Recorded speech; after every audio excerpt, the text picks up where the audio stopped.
అసలు నమస్కారం. ఈ చదువు ఎందుకు ఇంత ఖరీదుగా మారింది అని అనుకుంటున్నారు? సో ఈ క్వశ్చన్ మీద అయితే శ్రీదేవి గారు, బీజేపీ నాయకులు ఒకసారి తెలియజేయండి మీ ఒపీనియన్ ఏంటి అన్నది. ఈ రోజున దేశంలో అంటే ఏది మొదలు పెట్టినా కూడా మొదటి నుంచి కాంగ్రెస్ పాలన గురించి మాట్లాడుతున్నారు. గత 12 సంవత్సరాలుగా ఉన్నది బీజేపీ ప్రభుత్వం. అయినప్పటికీ కూడా కాంగ్రెస్ పాలన గురించే ఎందుకు మాట్లాడుతున్నారు ఇప్పటికీ అని అడుగుతారు. కానీ ఈ ఒక్క క్వెషన్ మాత్రం ఖచ్చితంగా కాంగ్రెస్ పాలకులు ఏదైతే దీన్ని కొనసాగించారో దానిని మాత్రమే ప్రస్తుతం అన్ని రాష్ట్రాల్లో కూడా అధికారంలో ఉన్నటువంటి బీజేపీకి అంటగడుతున్నారు.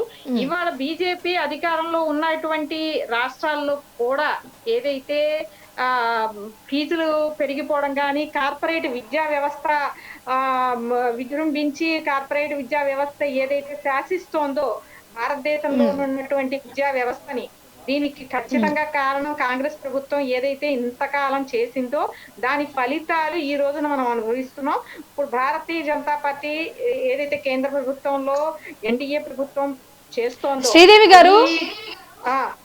గారు చిన్న సందేహం అండి. ఇప్పుడు కాంగ్రెస్ నాయకులు ఈ విద్యా సంస్థ అంతా కూడా ఆర్ఎస్ఎస్ ముందుండి నడిపిస్తుంది అని అంటున్నారు. సో దాని మీద మీ ఒపీనియన్ ఏంటంటారు? దీని ఫలితాలు కూడా వచ్చే 10 సంవత్సరాల్లో ఖచ్చితంగా కనబడతాయండి.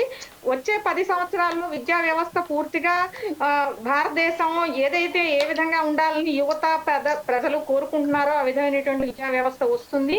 ఆర్ఎస్ఎస్ కానటువంటి వాళ్ళు ఎవరూ లేరు. ఈ రోజున కాంగ్రెస్ పెద్ద పెద్ద నాయకులుగా చెప్పుకునే వాళ్ళు కర్ణాటక రాష్ట్రంలో కానీ లేకపోతే ఆంధ్ర రాష్ట్రంలో కూడా మొన్నటిదాకా పనిచేసిన ఎంపీ గారు కూడా నేను ఆర్ఎస్ఎస్ కు వెళ్ళాను, ఆర్ఎస్ఎస్ వ్యక్తిని అని చెప్తున్నారు.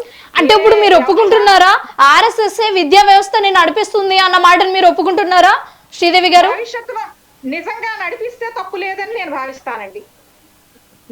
ఖచ్చితంగా వారందరూ కూడా విద్యా వ్యవస్థలో ఆర్ఎస్ఎస్ అనేది ఖచ్చితంగా ఆ మార్క్ భారతీయ మార్కే ఆర్ఎస్ఎస్ ఉన్నందువల్ల తప్పు లేదని నేను భావిస్తానండి.